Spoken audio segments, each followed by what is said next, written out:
मर गए हैं, आप ऐसा करो कि शमशान की तैयारी करो। गांव वालों ने कहा भाई कोई मर गया होगा, कोई मर्द आया होगा इसके पास, मर गया, उसकी तैयारी की।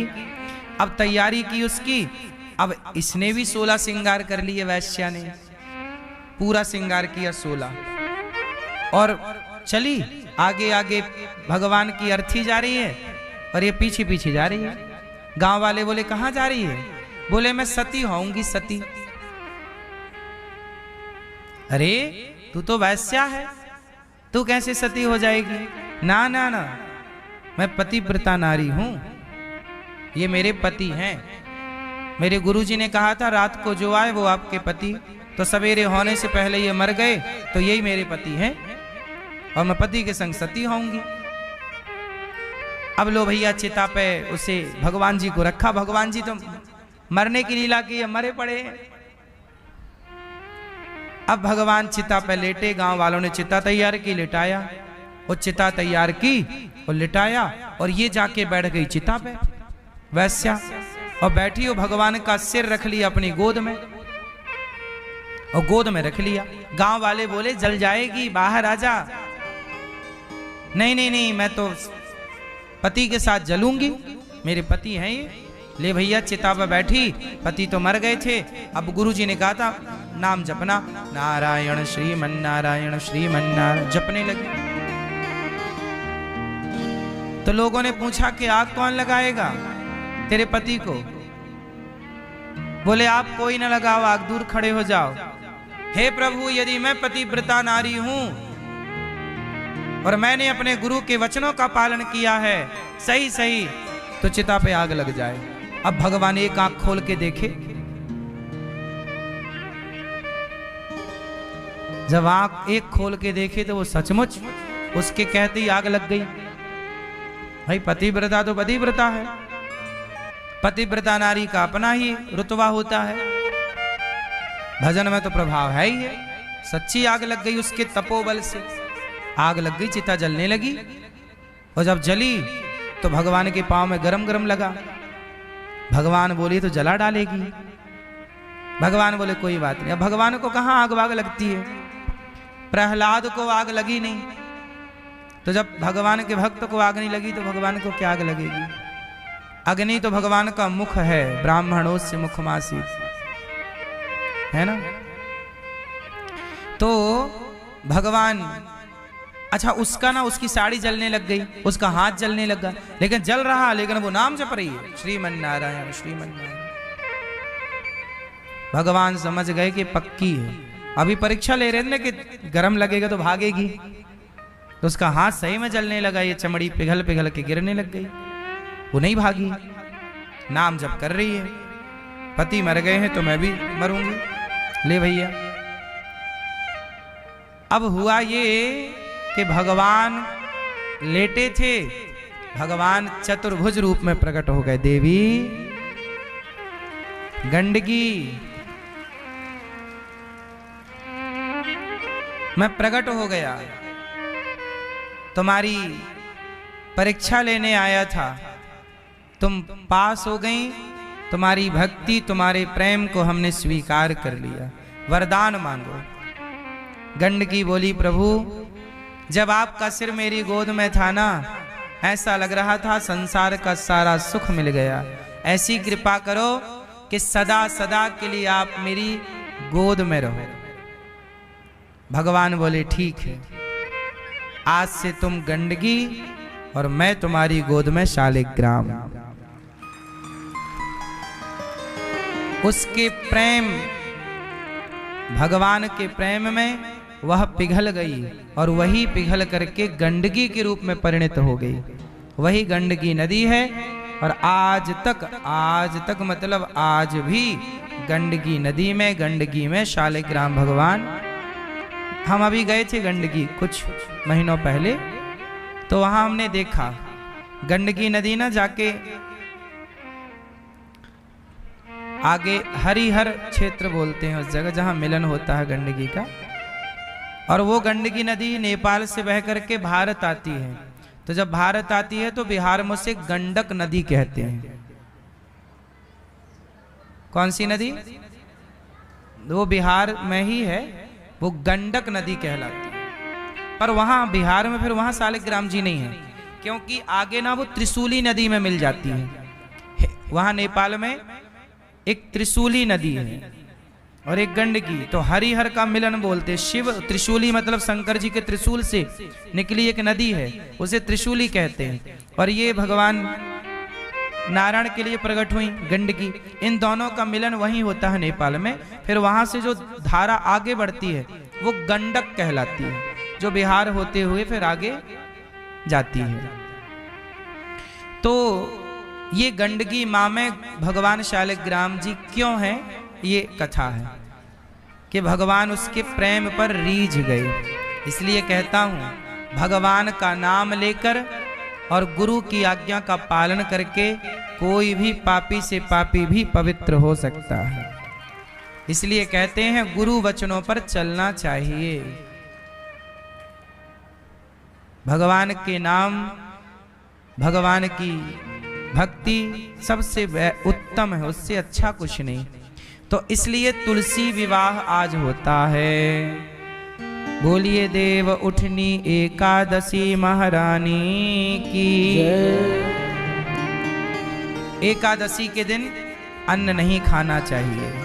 आज के दिन किया गया कोई भी पुण्य अत्यधिक फलदायी है। इसलिए गौरी गोपाल आश्रम में जो हमारी वृद्ध माएँ बेसहारा माएँ रहती हैं, अखंड संतों की सेवा भोजन की होती है। आप भी अपने आप को जोड़िए।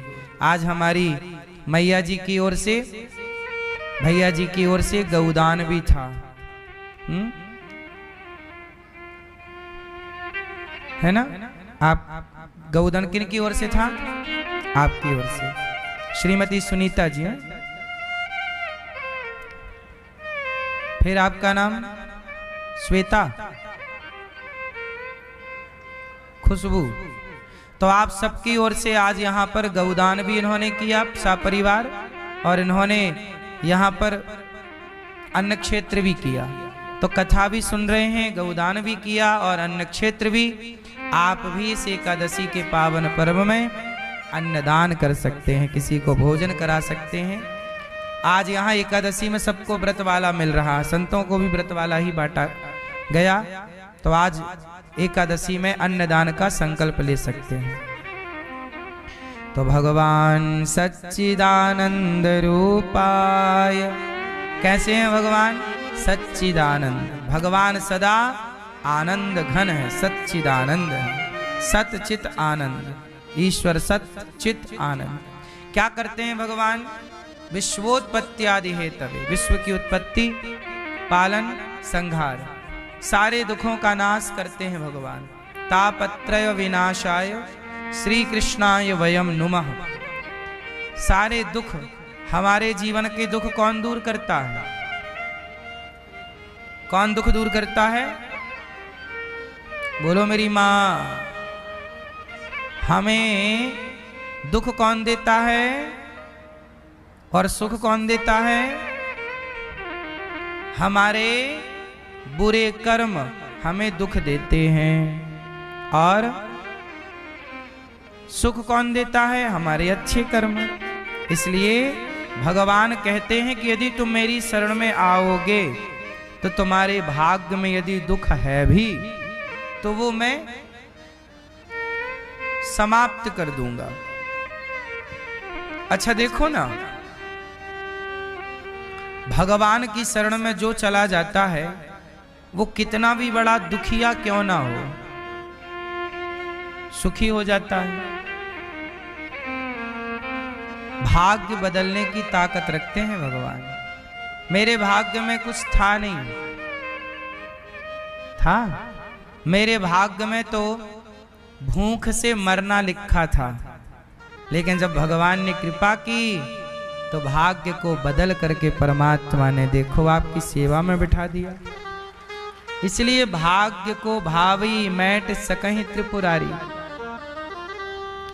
पर हरि इच्छा भावी बलवाना। भगवान जब कृपा करते हैं ना तो गलत भाग्य भी सही दिशा में चलने लगता है। इसलिए भाग्य बड़ा है, कम नहीं है। कहते ना भाग्य में जो है वो भोगना पड़ता है या जाना पड़ता है, लेकिन भाग्य के ऊपर ना भगवान की कृपा है, करेक्शन कर देते हैं भगवान, गलत चीज मिटा देते हैं। जैसे बच्चे पेंसिल से लिखते हैं और कुछ गलत हो जाए तो मिटा देते हैं, हाँ या ना। ऐसे ही जो आपके भाग्य में गलत है, यदि शरणागति है पक्की वाली, तो तुम्हारे गलत भाग्य को मिटा देंगे परमात्मा अपने।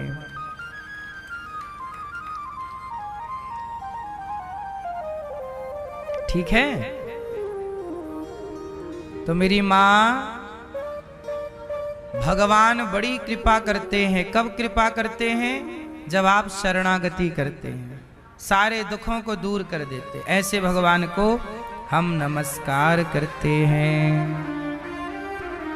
यम प्रव्रजन्तमनुपेतमपेत कृत्यम द्वैपायनो विरह कातर आजुहाव पुत्रेति तन्मयतया तरवो विनेदुस् तम सर्वभूत हृदयं मुनिमानतोस्मि। सुखदेव जी, सुखदेव भगवान प्रकट होते हैं और जन्म लेते ही चल पड़ते हैं तपस्या करने।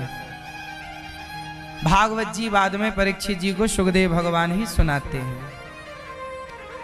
88,000 ऋषि, सूत जी का जब आगमन हुआ, 88,000 ऋषियों ने भगवान को प्रणाम, सूत जी को प्रणाम किया। कहा भक्ति ज्ञान विरागाप्तो विवेको वर्धते महान। सूत जी से शौनक आदि ऋषियों ने ऐसा कहा कि हमें कथा सुनाइए। अच्छा, भगवान की कथा एक बार सुननी चाहिए कि 2 बार, कि 3 बार, कि बार बार? कितनी बार सुने? क्यों सुने? क्यों सुने बार बार? एक बार सुन तो लिया हैं? एक बार सुन तो ली, फिर बार बार क्यों? जैसे हमने एक बार खा तो लिया, फिर भी तो खाते हैं। अरे खा तो लिए थे पिछले महीने, अब आज फिर खा रहे हो। जब बार बार खाते हो तो शरीर को बल मिलता है। ऐसे ही जब बार बार सत्संग करते हो तो भक्ति को बल मिलता है। भक्ति आपके जीवन को परिवर्तित करती है, भक्ति बढ़ती है। जैसे भोजन करने से शरीर का बल बढ़ता है, ऐसे सत्संग करने से, भजन करने से भक्ति का बल बढ़ता है। भक्ति आपकी मजबूत होती है और उसी से सब कुछ होना है। ठीक है।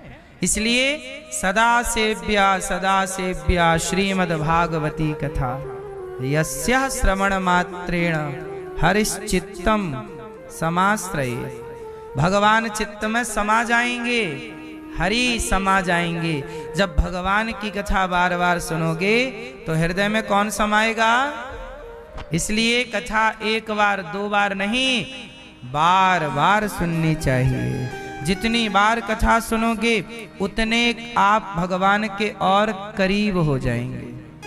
1 कदम और करीब, 1 कदम और करीब, बिल्कुल निकट हो जाएंगे। कथा ही आपको भगवान के करीब ले जाती है। अब जैसे शराब है, ये शराब भगवान से के पास ले जाती है कि दूर?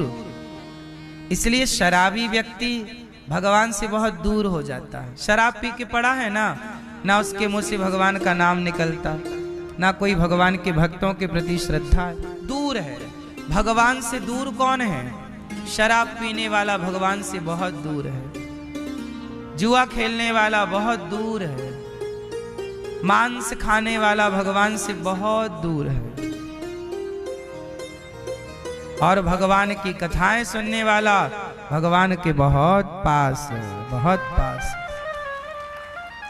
कथाएं पास ले जाती हैं और संसार का व्यसन भगवान से बोलो मेरी माँ, दूर कर देता है। इसलिए सदा सेव्या, सदा सेव्या, सदा सेवन करो कथा का। सदा जैसे पानी रोज चाहिए। आज आप लोगों ने कुछ खाया पिया कि नहीं? क्या मैया खाया? एकादशी नहीं हो कि कल रह ली? आज हो? कुछ खाई? सही हैं? उपास वाला खाए, पेट भर के खाए हैं, हाफ प्लेट लिए ना। एकादशी में आदमी और ज्यादा खाता है।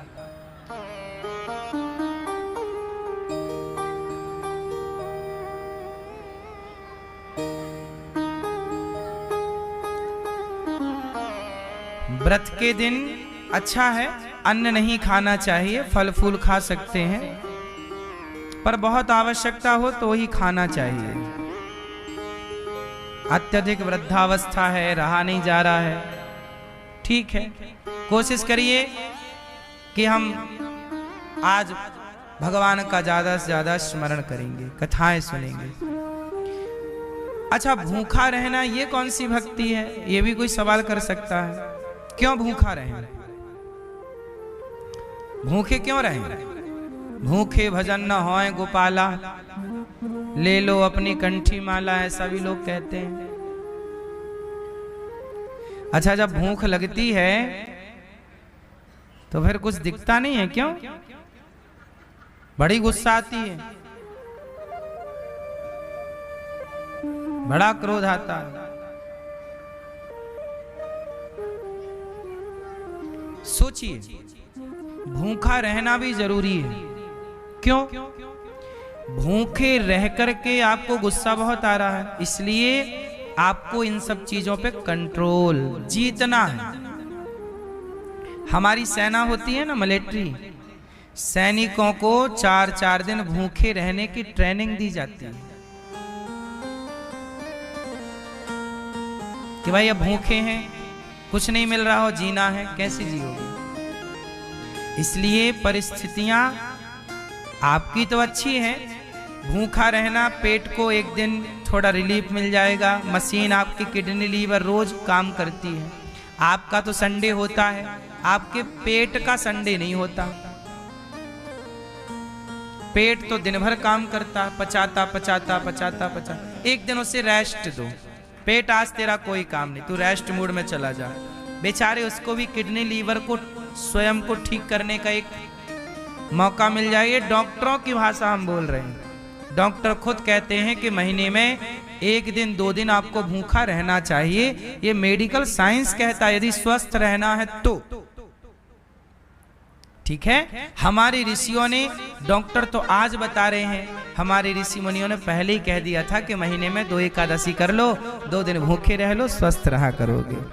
व्रत भी हो जाएगा, पुण्य भी मिल जाएगा, पेट भी ठीक रहेगा। ठीक है। अच्छा, भूखे रहने से भगवान मिलते हैं क्या? भूखे क्यों रहा जाता है? अब हम बताते हैं इसके पीछे का कारण। भूख से भगवान ये नहीं चाहते कि तुम भूखे रहो। भगवान ये थोड़ी कहते कि मेरे लिए तुम भूखे रहो, नहीं। फिर आप क्यों भूखे रहते हो एकादशी के दिन? बात ये है कि हे प्रभु, आज एकादशी है, आज भगवान की सेवा में, भगवान के कीर्तन में आप अपने आप को इतना बिजी कर दो कि खाने पीने की फुर्सत ही ना रहे। भगवान नहीं कहते कि तुम भूखे रहो, पर हमने अपने को इतना व्यस्त कर दिया, हमने अपने को व्यस्त कर दिया तो खाने पीने का टाइम नहीं मिला। और जब बच्चा भूखा रहता है ना, तो उसकी माँ उस पर और क्या करती है? गुस्सा करती है कि करुणा करती है? हैं?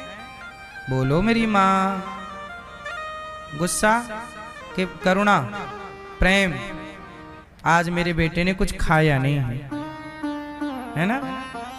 नहीं खाया तो और ज्यादा प्यार मिलता है बच्चे को, ऐसे ही है कि जब आप भगवान की याद में, भगवान के कीर्तन में, भगवान के चिंतन में डूब जाएंगे और कुछ नहीं खाएंगे, तो भगवान भी कहेंगे देखो आज मेरे भक्त ने मेरे को इतना याद किया कि आज मेरी याद में वो ऐसा खोया कि बेचारे ने कुछ खाया तक नहीं। वही है व्रत। ये मैं ना कहूं कि मैं व्रत हूं, ये भगवान कहें कि देखो आज मेरे लिए वो व्रत है। मतलब आज मेरे लिए कुछ ध्यान में ही, सेवा में ही डूब गया, कुछ खाने की फुर्सत ही नहीं मिली उसे। आप ना बातें करो कि आज मैं व्रत हूं, भगवान बातें करेंगे आपकी कि आज आप उनके लिए, उनकी सेवा पूजा में इतने बिजी हो गए, फुर्सत ही नहीं मिली। अधिक से अधिक कीर्तन करो, आज नाम जप करो, कथाएं सुनो, बिजी रखो। सही है।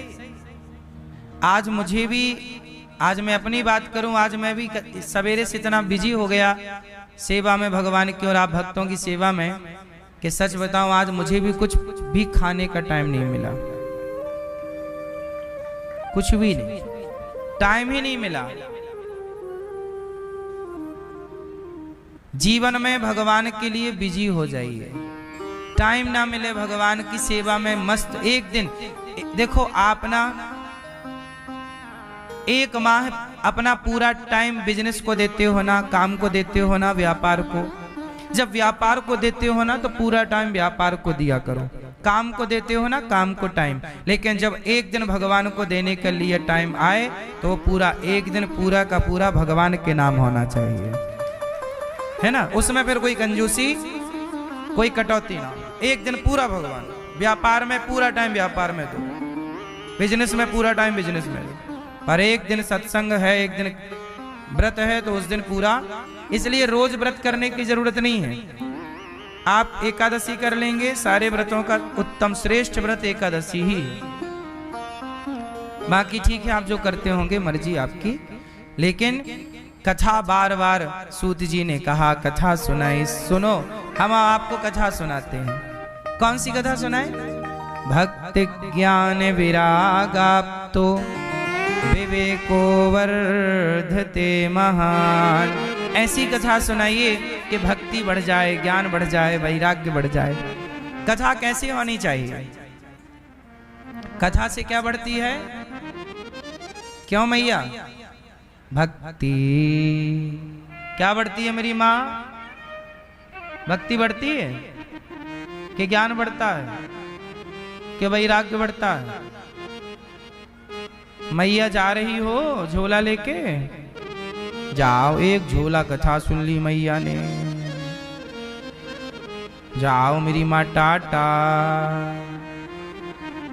जल्दी आना मेरी माँ। देखो जो अच्छे से सुनोगे तो एक झोला हो ही जाएगी कथा, मन लगा के। तो भगवान की कथा हमें भक्ति ज्ञान वैराग्य तीनों को देने वाली है। इसलिए भक्ति मिले, ज्ञान मिले और अच्छा भक्ति किसे कहते हैं, ज्ञान किसे कहते हैं, वैराग्य किसे कहते हैं? आप बताओ भक्ति किसे कहते हैं? ठीक है, ज्ञान किसे कहते हैं चश्मा वाली मैया? ज्ञान किसे कहते हैं? जो पता नहीं है वो पता हो जाए, जो दे ज्ञान वो ज्ञान। ये ज्ञान है, ये तो नॉलेज, जानकारियां एक दूसरे को आदान प्रदान चल रहा है। ज्ञान क्या है? क्यों भैया बताओ ज्ञान क्या है? क्या जान लें? अच्छा सुनो, मैं बिल्कुल सरल करके बताता हूं। क्या जान लेने को आप ज्ञान कहोगे? ये बहुत ज्ञानी है। क्या जान लिया कि ज्ञानी है? बताओ वो क्या है जो जान लेने वाला ज्ञानी हो जाता है? अच्छा आप बताओ वो कौन सा ज्ञान है जो जान लेने के बाद ज्ञानी हो जाता है? भगवान को जान लो। ब्रह्मा ना जान पाए मोहि अंति अत सूर्या। कैसे जान पाओगे? आप बताओ वो क्या है जो जान लेने के बाद ज्ञानी हो जाता है? आवाज बहुत तेज आ रही है आपकी, थोड़ा स्लो बोलो। ये मैया चश्मा वाली बताओ मेरी माँ, बोलो वो कौन सा ज्ञान है जो आ जाए तो ज्ञानी मान लिया जाए?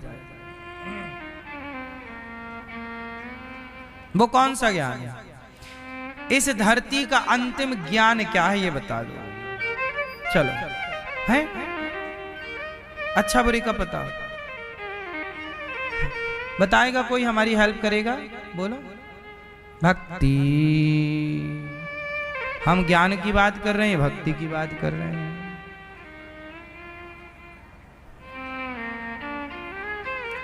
क्या जान लें कि वो जानने के बाद कहा जाए ये ज्ञानी है?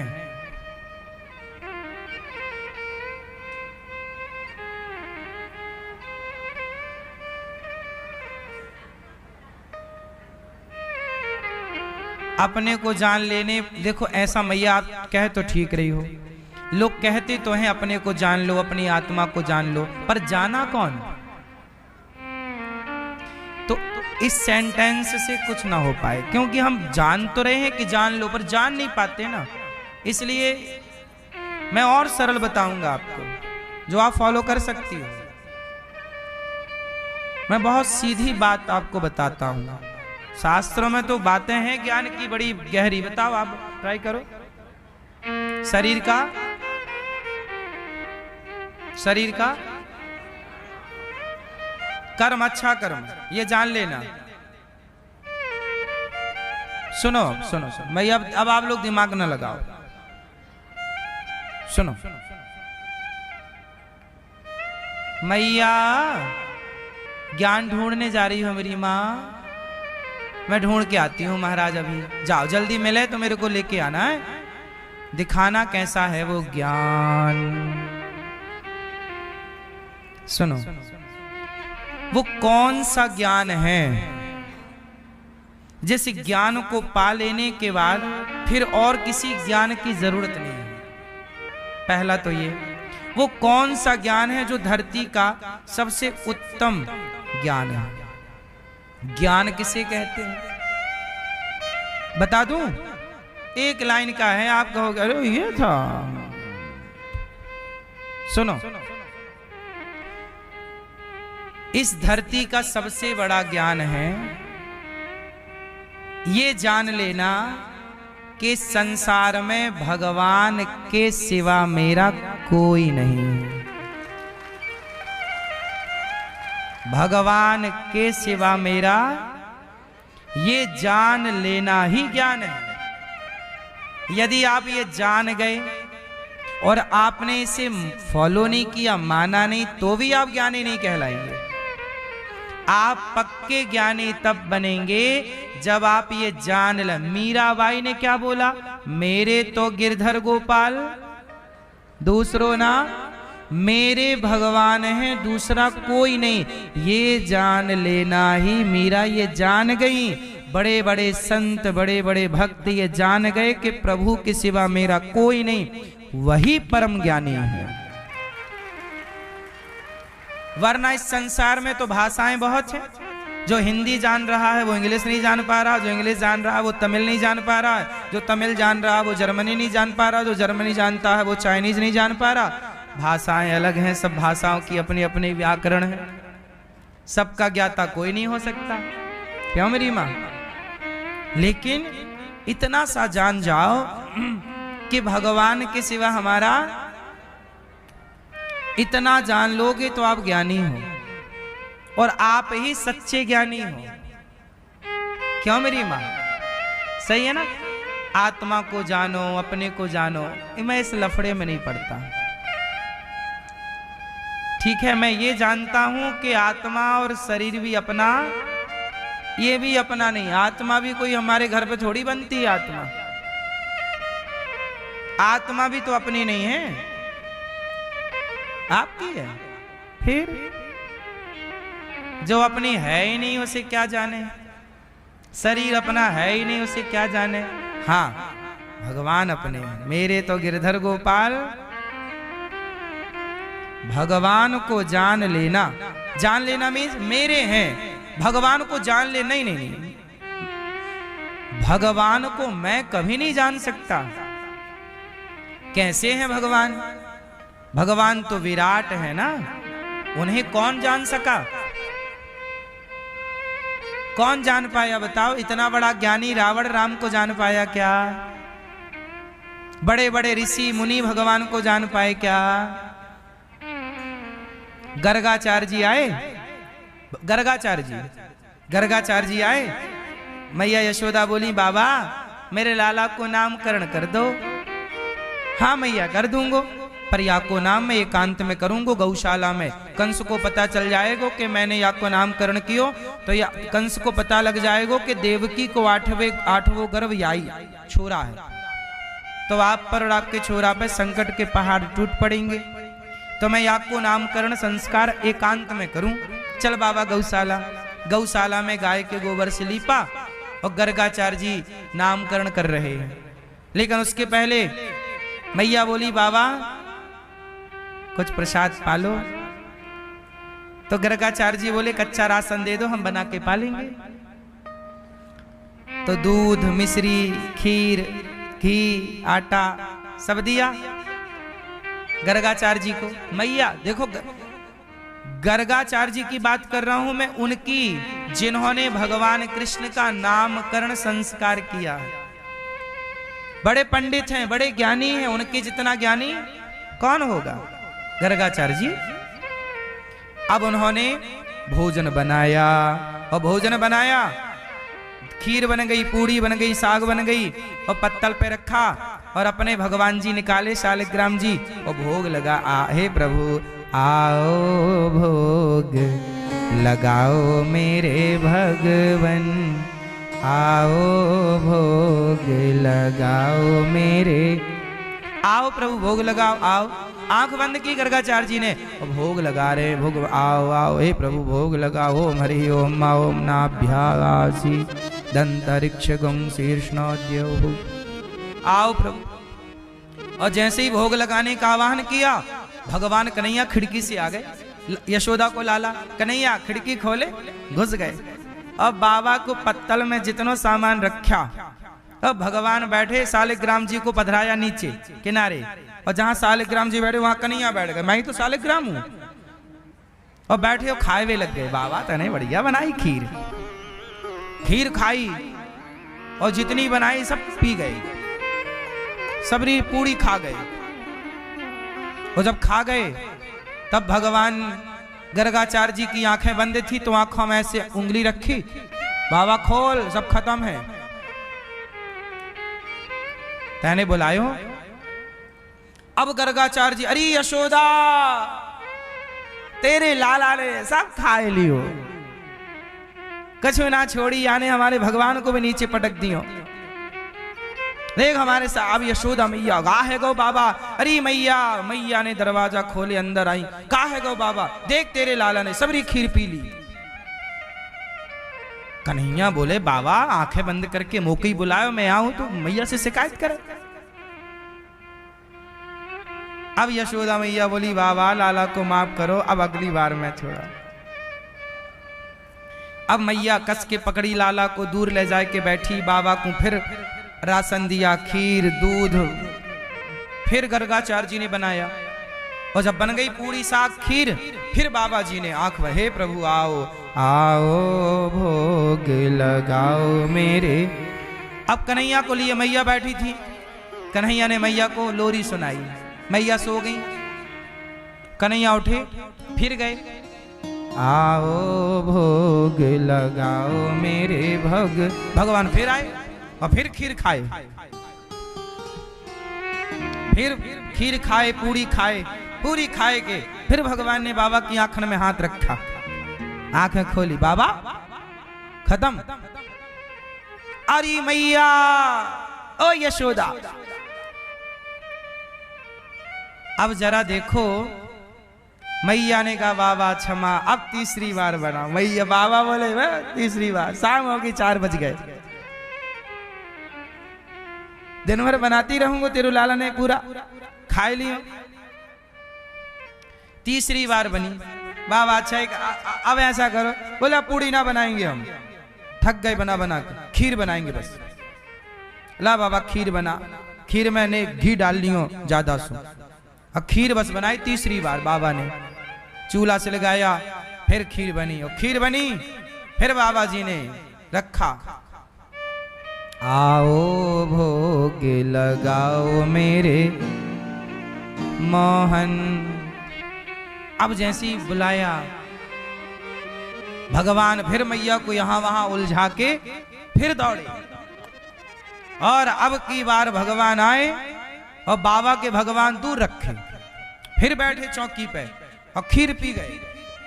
और खीर जब पी रहे थे तब भगवान बोले नहीं बाबा भूखे हैं, थोड़ी छोड़ दो, छोड़ दो। और जैसे ही अब की बार बाबा ने आंखें खोली तब यशोदा को लाला नजर ना आयो, अब तो चतुर्भुज रूप में भगवान श्रीमन नारायण नजर आए गर्गाचार्य जी को। अब तो गर्गाचार्य जी चरणों में गिर पड़े, प्रभु आप बाबा तू बार बार मोकू बुलाए, मैं बार बार तेरी खीर भोग लगाऊं, और तू मेरी मैया से शिकायत करे। अब मैं शिकायत ना करूं प्रभु, अपराध क्षमा करो प्रभु, मैं क्षमा। भैया भगवान की वो खीर गर्गाचार्य जी ने खाई नहीं, थोड़ी खाई, पूरे शरीर पे लपेट ली। भैया मैं कृतार्थ, अरे मैया। अब बाबा निकले पूरे शरीर में खीर लगा के। अब मैया बोली राम राम का है गो, लाला अभी तक तो खा रहा था, अब का कि वो पूरी उड़ेल दियो का ये बाबा के ऊपर। अब बाबा गिरे मैया के चरणन में, मैया तेरो लाला छोरा ना है। और जैसे ही छोरा ना है बोले भगवान, बोले मैया बाबा बता मत दियो कि मैं भगवान हूं, वरना मैया ले जाए के आले में रख देगी दूर अरबा में। भगवान मैया बोली का है गो बाबा, अरे बाबा बोले मैया मैं तो कृतार्थ है गयो, कृतार्थ है गयो। अब मैं आपको ये कथा केवल इसलिए बताया कि सोचो गर्गाचार्य जी जैसे ज्ञानियों को भगवान समझ में नहीं आए, तो हमें और आपको इस कम बुद्धि वालों को भगवान समझ में आ जाएंगे। गर्गाचार्य जी को भी भगवान तब समझ में आए जब स्वयं भगवान ने समझाना। वो चतुर्भुज रूप में ना प्रकट होते तो गर्गाचार्य जी तो यशोदा का छोरे ही समझते रहते। तो भगवान को जान जाए वो ज्ञानी है। कुछ लोग कहते ना ब्रह्म को जो जान ले वो ज्ञानी। एक बात बताओ, मुह्यन्ते यत्सूरयः, बड़े बड़े ब्रह्मा, भागवत जी में लिखा है कि ब्रह्मा जी भगवान के ग्वाल वाल बछड़े चुरा के चले गए। जिन्हें ब्रह्मा ना जान पाए, गर्गाचार्य जी ना जान पाए, इंद्र ना जान पाए, माता सती ना जान पाई, आप और हम जान लोगे? भगवान जब तक नहीं जनाना चाहेंगे तब तक उन्हें कोई नहीं जान सकता, और वो जनाएंगे तो इतनी देर में जान जाओगे आप।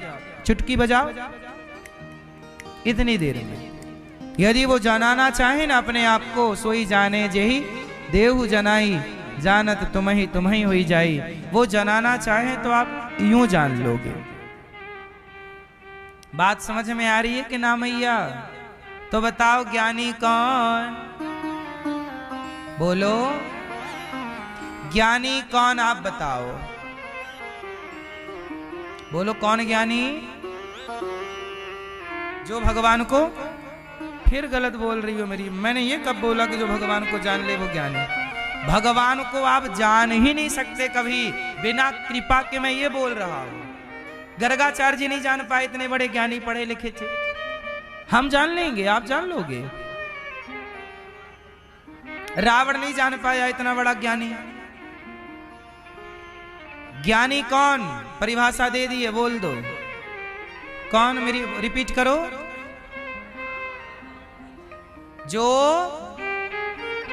पीछे वाली मैया, ओ गुलाबी मैया, बोलो मेरी माँ। क्या क्या परिभाषा है ज्ञानी की? ज्ञानी कौन?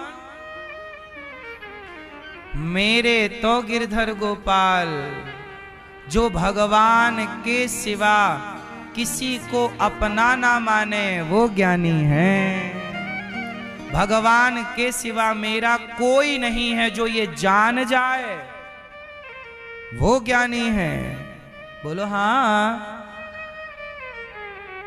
और आप लोग तो कहती हो ये मेरा पोता, मेरी पोती, मेरा बेटा, मेरी बेटी, मेरी गाड़ी, मेरी फ्रिज, मेरा ये, मेरा वो, मेरा झुमका, मेरा हार, मेरी साड़ी, मेरे कपड़े। आप तो ये कहती हो, और मीरा कहती है मेरे तो गिरधर गोपाल। आप कहती हो मेरा तो रानी हार, मेरा तो झुमका। और मीरा कहती है मेरे तो गिरधर गोपाल। सोचिए आपसे मीराबाई की दूरी कितनी है, दूरी विचारों की कितनी दूर है ना मीरा हम लोगों से। अभी हम लोगों से बहुत आगे है मीरा, और हम तो मीरा से बहुत पीछे हैं। जब तक जगत को अपना मानते रहोगे पीछे रहोगे, जब जगन्नाथ को अपना मान लोगे तो आगे हो जाओगे। आगे वही है जो भगवान को अपना माने, पीछे वही है तो जो संसार को भक्ति ज्ञान विरागा। तो ज्ञान क्या है, भक्ति क्या है? सेवा करना भक्ति है, ईश्वर को अपना मानना ज्ञान है। अच्छा वैराग्य, चलो भक्ति ज्ञान की बात हो गई, अब बताएगा कौन वैराग्य किसे कहते हैं? आप बताओ, चलो वैराग्य किसे कहते हैं आप बताओ। नहीं बताएंगे, ठीक है ना बताओ। छोरा तुम बताओगे? नहीं बताओगे, गुस्सा हो क्या? वैराग्य भैया बताएंगे हमारे, क्या है वैराग्य? ठीक है, वैराग्य किसे कहते हैं?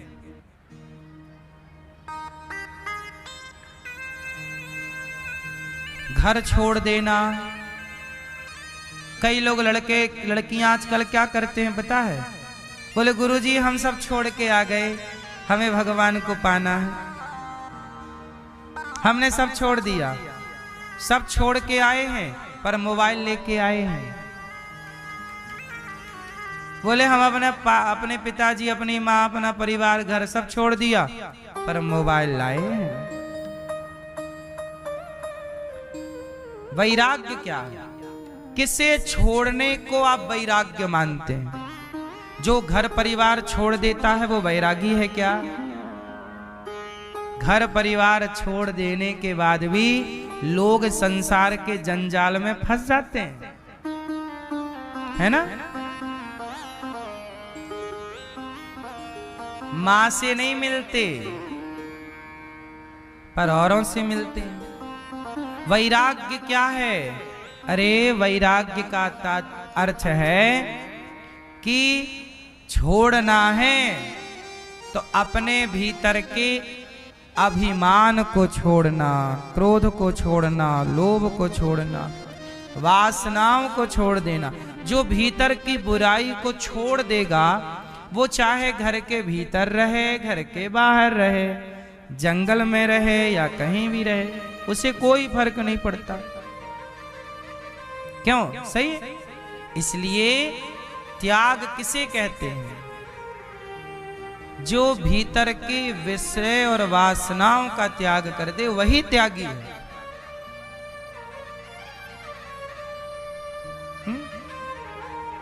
अच्छा त्याग किसे कहते हैं? बोलो मैया। चलो अपना एक हाथ पकड़ो दूसरे हाथ से, अब छोड़ दो बस। तो आपने पकड़ा और छोड़ दिया, तो ये छोड़ दिया मतलब ये त्याग है या नहीं? छोड़ दिया, त्याग दिया। बोलो हाँ, छोड़ना त्याग है कि नहीं? जोर से, जोर से, जोर से। ना ना, आपने इस वस्तु को छोड़ दिया, लेकिन छोड़ने के बाद भी आप उसी को बार बार याद कर रहे हैं। मैंने तो अपना सब कुछ छोड़ दिया, मेरी तो सरकारी नौकरी थी, सब छोड़ के भगवान के लिए आया हूं, सब छोड़ दिया। अरे छोड़ दिया तो बार बार याद काहे को करता है? और बार बार याद करता है, मतलब अभी छोड़ा नहीं है। बाहर से छूटी है, भीतर तो है ना। इसके लिए एक कथा है, सुनाऊं? सुनो। ये छोरा कैमरे के साथ खेल रहा है, छोरा।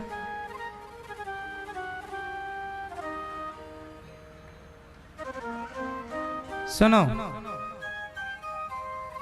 छोड़ना किसे कहते हैं वो हम आपको बता रहे। त्याग। मैया, ओ मेरी माँ, त्याग करके जा रही हो मेरी माँ। सुनो, एक साधु थे, एक नहीं दो साधु थे और जा रहे थे भिक्षा लेने। रास्ते में एक नदी थी बड़ी सी। वो नदी में पानी ज्यादा था। एक सुंदर सी जवान सी एक लड़की वहां आई और बोली, साधु जी हमको तैरना नहीं आता, आप अपने कंधे पे हमें बिठा के पार लगा दो। वहां कोई नाव भी नहीं थी। वो लड़की उस गांव की थी, किसी काम के लिए कहीं गई थी, आज लौटी तो वहां नाव नहीं थी, पर दो साधु थे। कहा कि हमें पार लगा दो। अब जरा ध्यान से सुनना, बहुत ध्यान से सुनने की बात है। साधु जी ने कहा हम सन्यासी हैं। साधु जी ने कहा कि हम सन्यासी हैं और सन्यासी स्त्री का स्पर्श नहीं करता, इसलिए हम तुम्हारा स्पर्श नहीं कर सकते और हम तुम्हें उस पार। एक साधु ने कर दिया मना कि हम सन्यासी हैं और हम तुम्हें नहीं पार लगा सकते, क्योंकि हम स्त्री का स्पर्श करते ही नहीं। ठीक। बार वो लड़की गिड़गिड़ाने लगी, भैया मैं कहां जाऊं, रात होने वाली है, यहां रहूंगी, कोई आ जाए मुझे लूट ले, कोई मुझे खा जाए, जंगली जानवर आ जाए, कोई गलत आदमी के हाथ लग जाऊं, मैं मर जाऊंगी महाराज। मुझे तैरना नहीं, यदि मैं जाती हूं तो मैं मर जाऊंगी, क्योंकि मुझे तैरना नहीं, मैं डूब जाऊंगी। महाराज आप सन्यासी हो माना कि, लेकिन मेरे प्राण संकट में है, आप मुझे पार लगा दो। एक ने साफ मना कर दिया, ना मैं नहीं लगाता, मैं तो छूता नहीं हूं स्त्री। दूसरे बोले अच्छा ठीक आओ। दूसरे सन्यासी ने, दूसरे साधु ने अपने कंधे पर बिठाया और उसे पार लगा दिया। पार लगा दिया, वो लड़की चली गई, बात खत्म। अब लो भैया दोनों शिष्य घर आए। घर मतलब अपने गुरुजी के यहाँ, आश्रम। गुरुजी के पास आए। गुरुजी गजब हो गया, क्या हुआ? आज एक लड़की आई और बोली कि हमें पार लगा दो नदी से। मैंने तो मना कर दिया, मैं नहीं लगाता, मैं सन्यासी हूं, मैं छूता नहीं। गुरुजी मैंने पार नहीं लगाई, लेकिन इसने कंधे में बिठाया। अब देखो वो चेला अपने गुरुजी से शिकायत कर रहा है दूसरे की, देखो गुरुजी मैंने तो मना कर दिया, मैं नहीं पार लगाऊंगा। इसने कंधे पर बिठाया, पार लगा दिया गुरुजी। गुरुजी ने सुन लिया, गुरुजी कुछ बोले नहीं। चलो चलो ऐसा करो, चलो भोजन कर लो, भोजन। अब भोजन में बैठा वो, वहां सबको सुनो, आज एक लड़की आई मेरे से बोली कि बिठाओ कंधे पर पार लगाओ। मैंने मना कर दिया कि मैं सन्यासी हूं, मैं छूता नहीं हूं। इसने पार लगाया यहां बिठा के कंधे पे।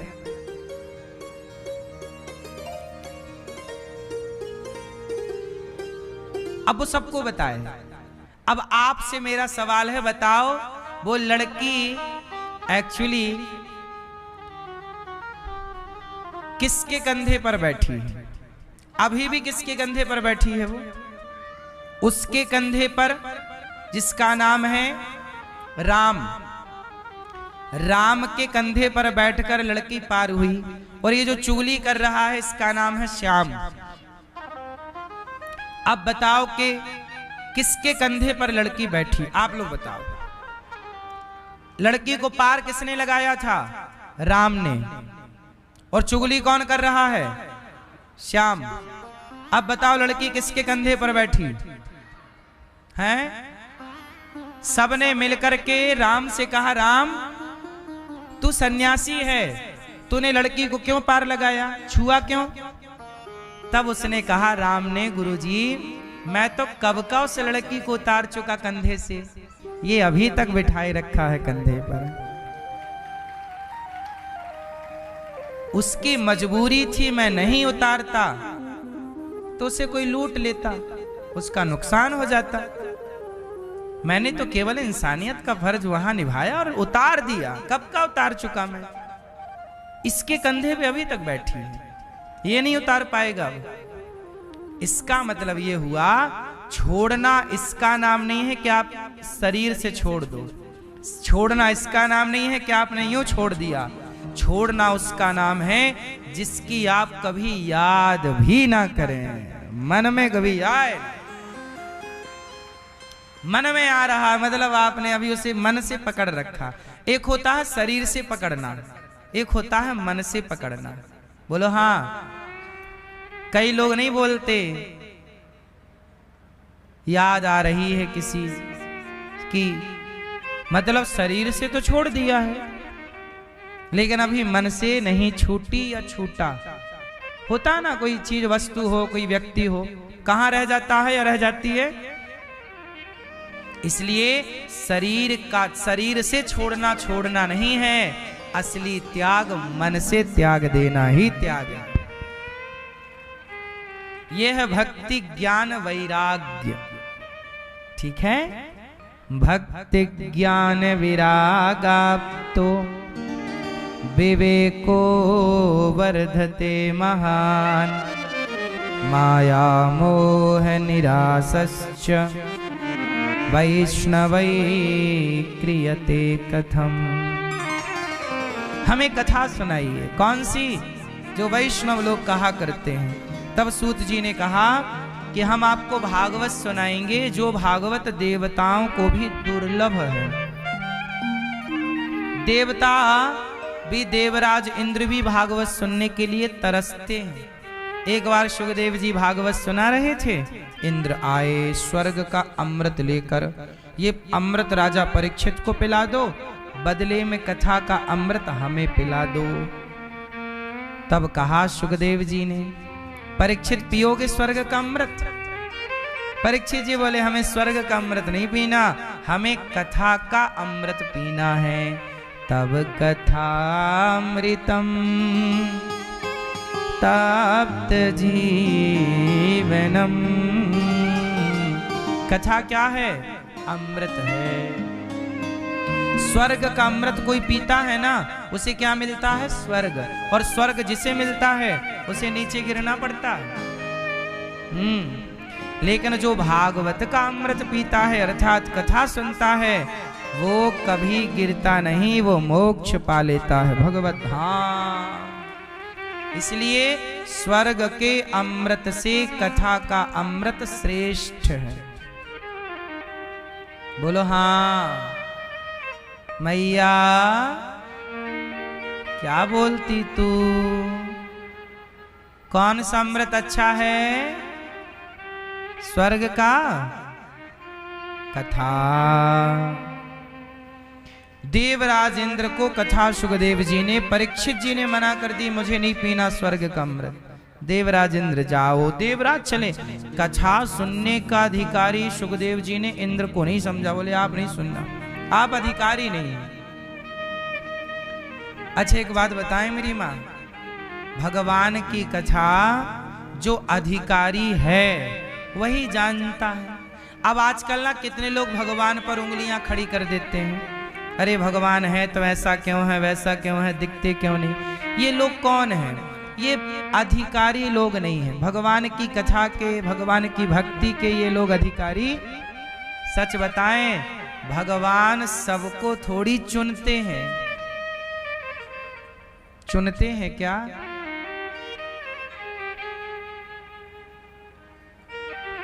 हाँ, लाखों में किसी एक को चुनते हैं, अंदर की आवाज को सुनते हैं।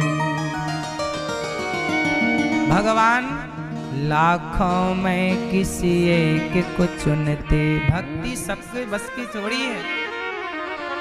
क्यों? भक्ति सरल है। हाँ, भक्ति पैदल चलकर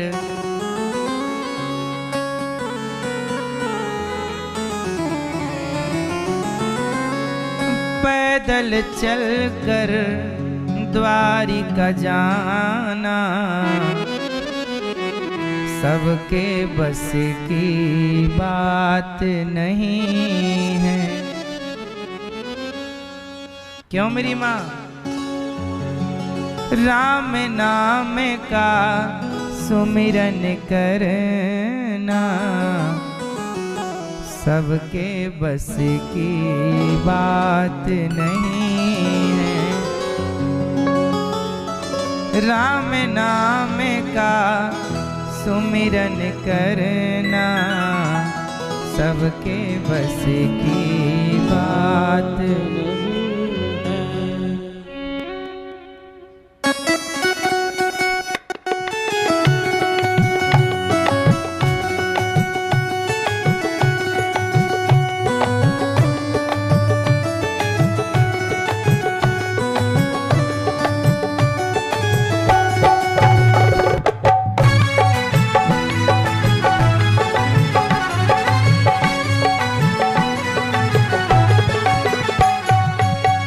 राम नाम का सुमिरन करना, राम नाम का सुमिरन करना सबके बस की बात नहीं है।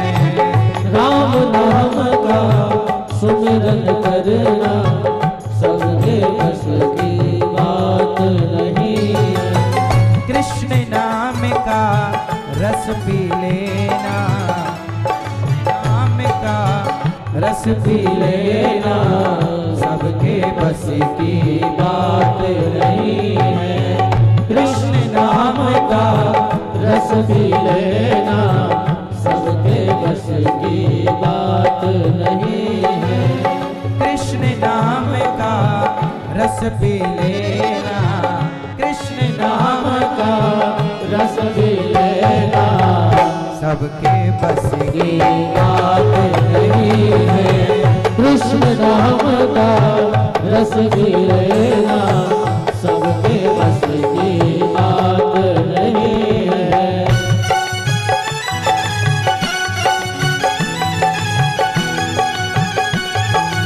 जय हो जय।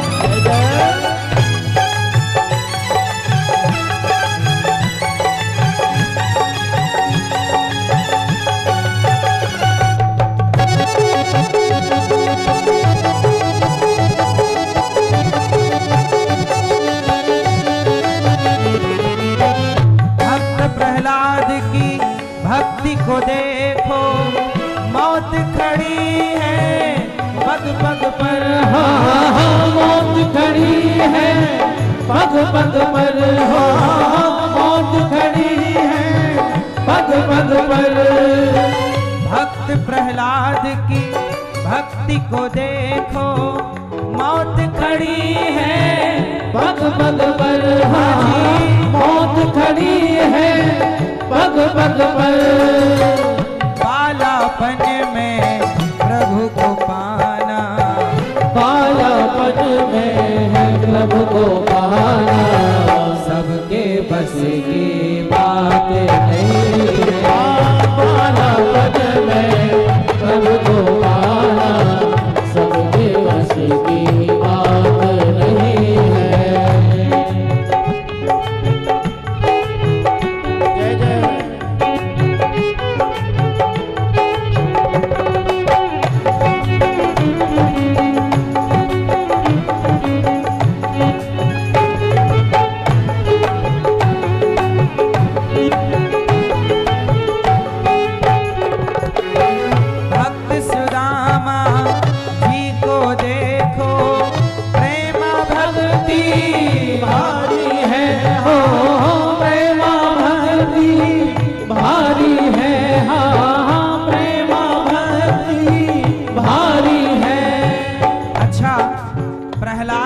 बच्चे हैं और बालापन में भगवान को पाना इतना भी तो सरल नहीं है। और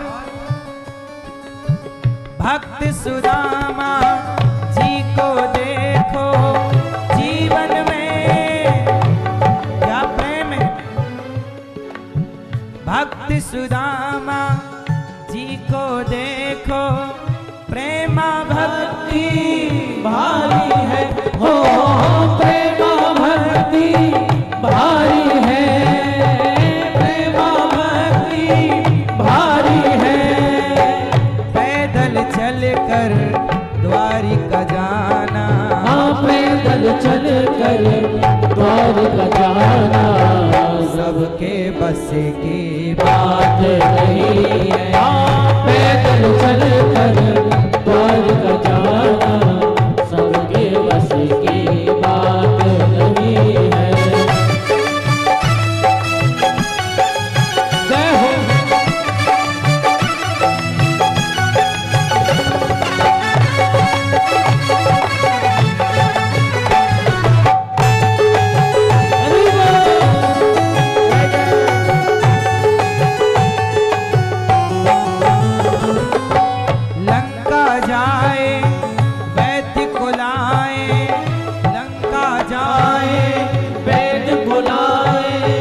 लक्ष्मण जी की नब्ज दिखाए, लक्ष्मण जी की नब्ज दिखाए, लक्ष्मण जी की नब्ज दिखाए।